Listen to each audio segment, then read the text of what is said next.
It's true, bamboo bedding is dreamy to sleep on. That's why Quince aptly named their Bamboo Dream Quilt Set. Coming in 12 colors, you're absolutely going to love this quilt and 2 shams set. Starting at the softest of pinks and going all the way to a dark navy. It's going to be perfect for anyone's room. Your own, your guest rooms, your kids' rooms, maybe even back to the dorm bedding. Quince has everything you need to elevate your space, from bedding to soft organic towels, airy curtains, and premium kitchen tools designed for everyday use. And of course, as you know, Quince has gorgeous cashmere and other wardrobe essentials. And the best part, Quince's products are half the cost of similar brands. They partner with top artisans and cut out the cost of the middleman, passing the savings on to us. Thank you, Quince. And they only work with factories that use safe, ethical, and responsible manufacturing practices, so you can feel good about your purchases from Quince. Elevate your space with home essentials from Quince. Go to quince.com/DTT for free shipping on your order and 365-day returns. That's Quince, QUINCE.com/DTT to get free shipping and 365-day returns. Quince.com/DTT.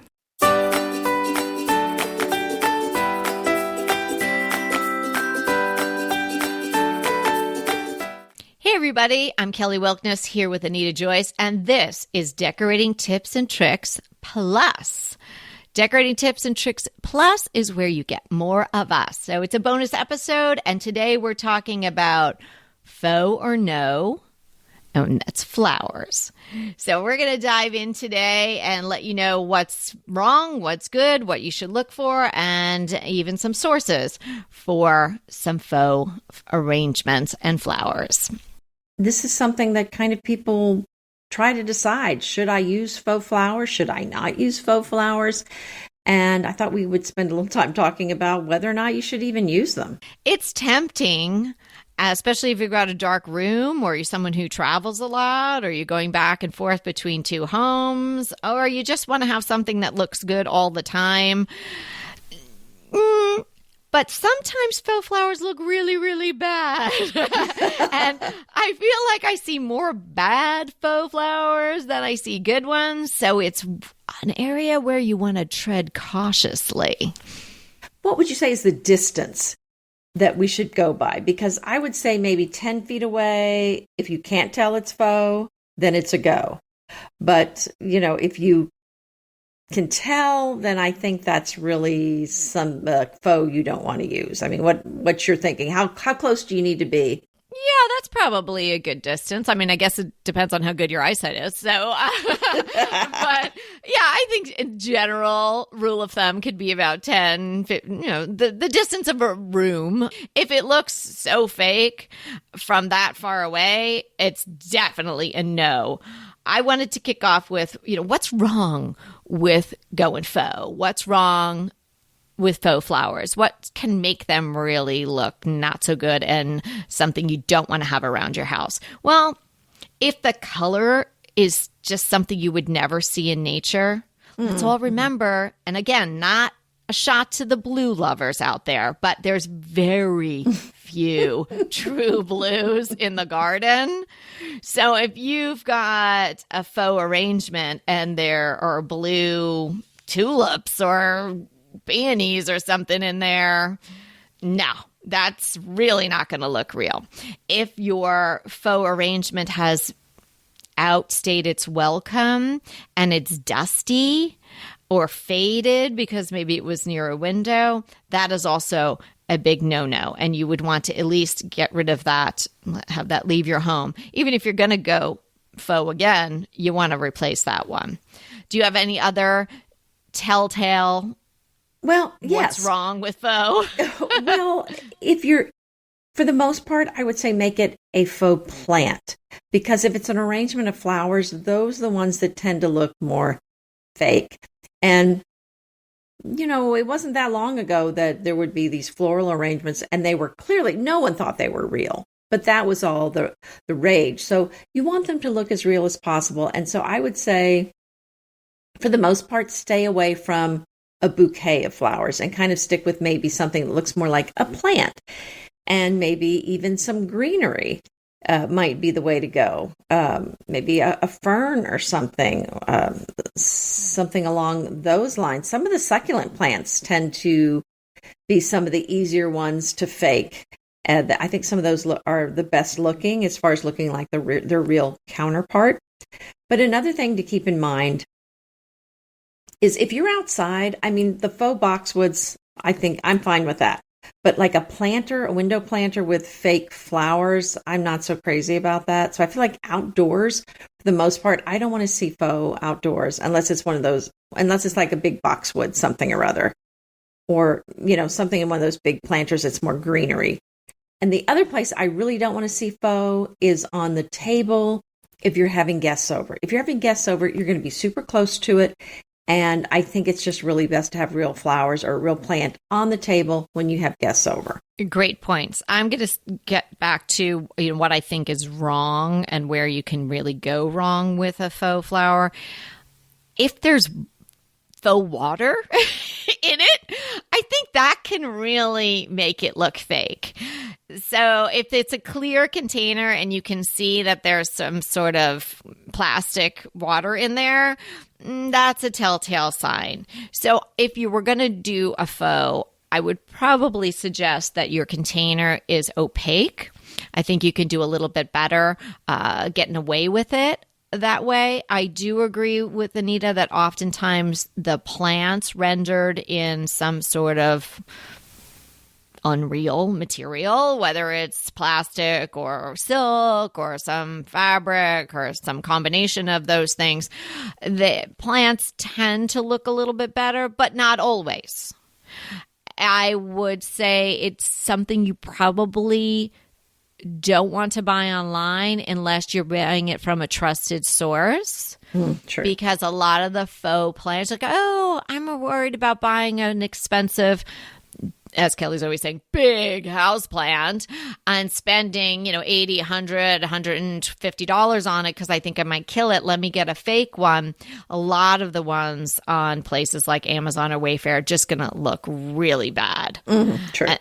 Really, really bad. So be careful with that. Smaller size plants, I think you can get away with that.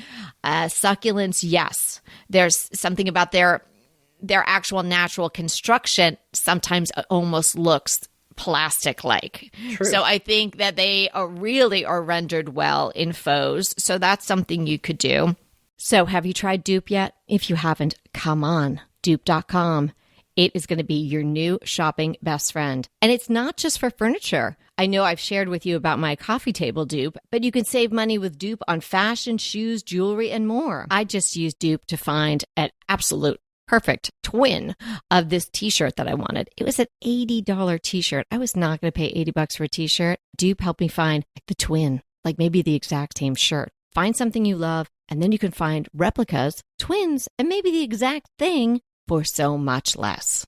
Give Dupe a try today. It is really so easy to use. You just type dupe.com / before any product URL in your browser and voila! It instantly finds you less expensive alternatives. They even have an app and a browser extension you can download. No account is required. No sign up is required. It is completely free. I know, can you believe it? But it is completely free to use. Stop wasting money on brand names and start saving with dupe.com today. So let's talk about now what to look for. So we talked about really what's wrong, or what you want to avoid, and what you don't want to continue keeping in your home, i.e. a dusty old blue floral arrangement.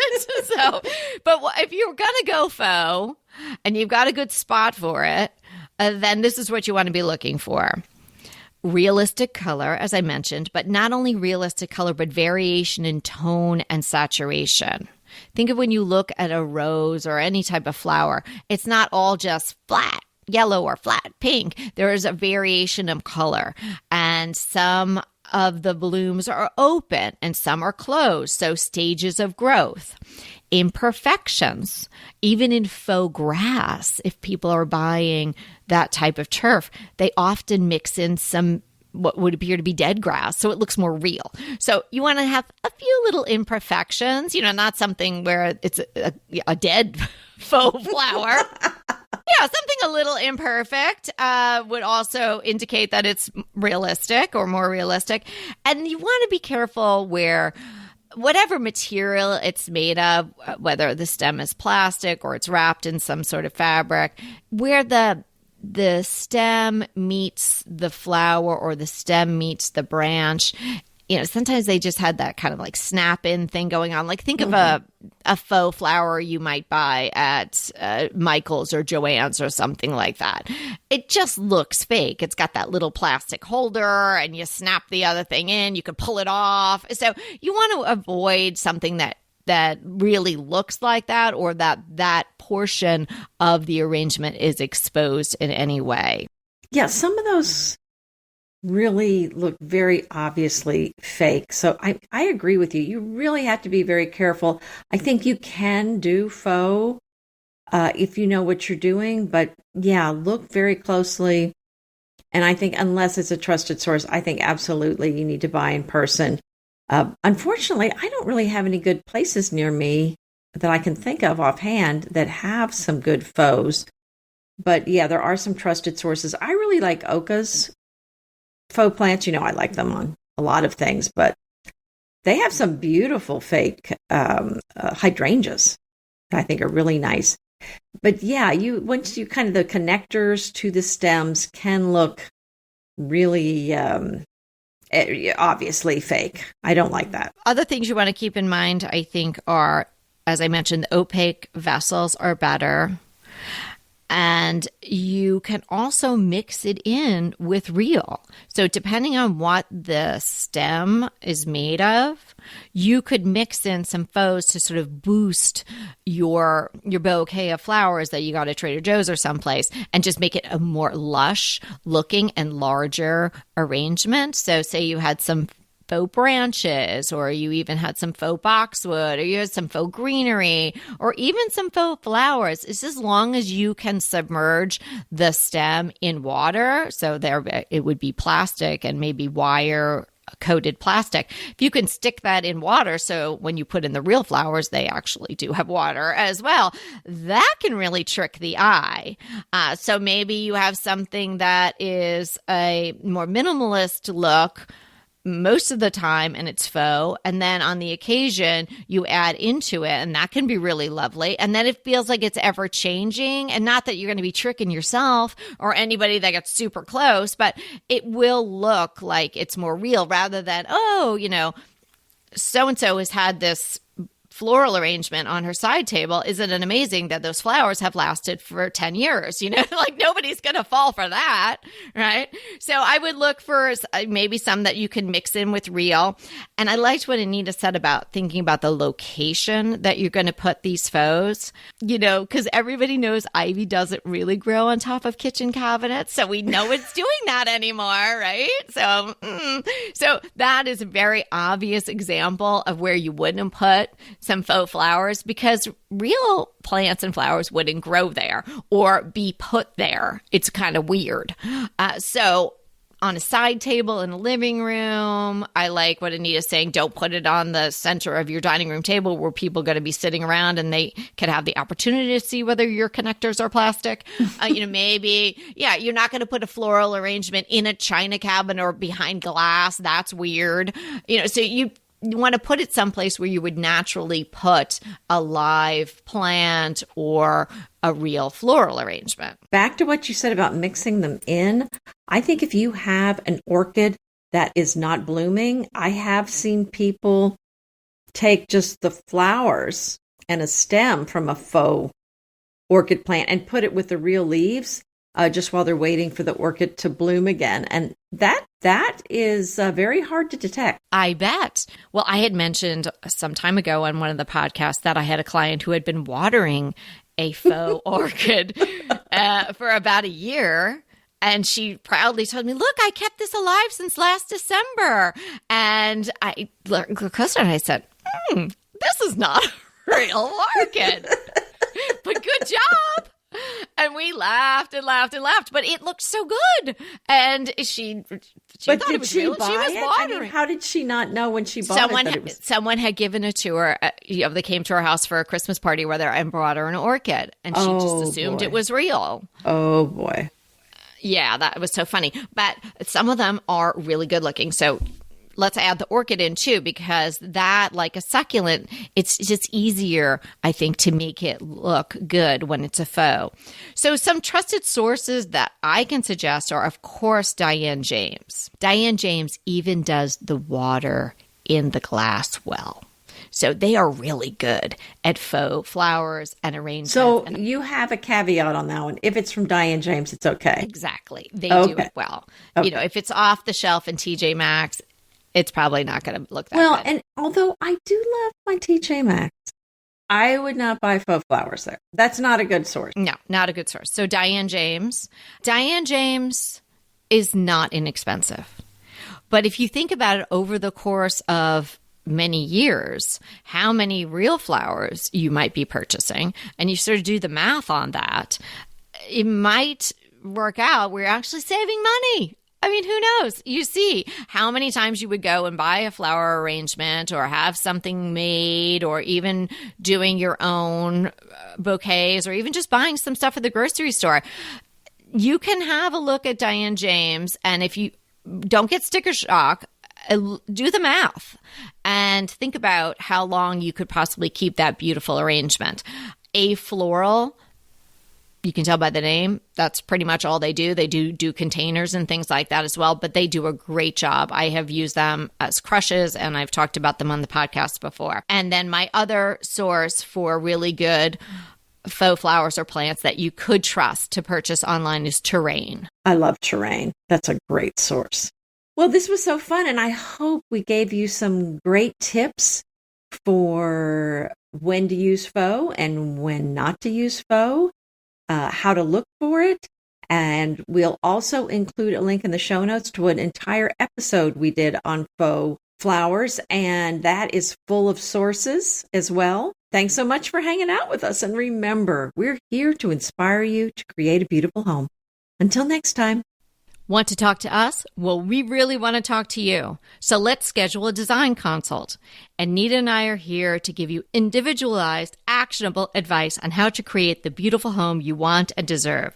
It's so easy to schedule a design consult with us. Simply click the link in the show notes or head to decoratingtipsandtricks.com/consult. When we talk to you on the scheduled time, we will be ready with so many great tips, advice, and yes, tricks. So sign up today for a design consult. We can't wait to talk to you.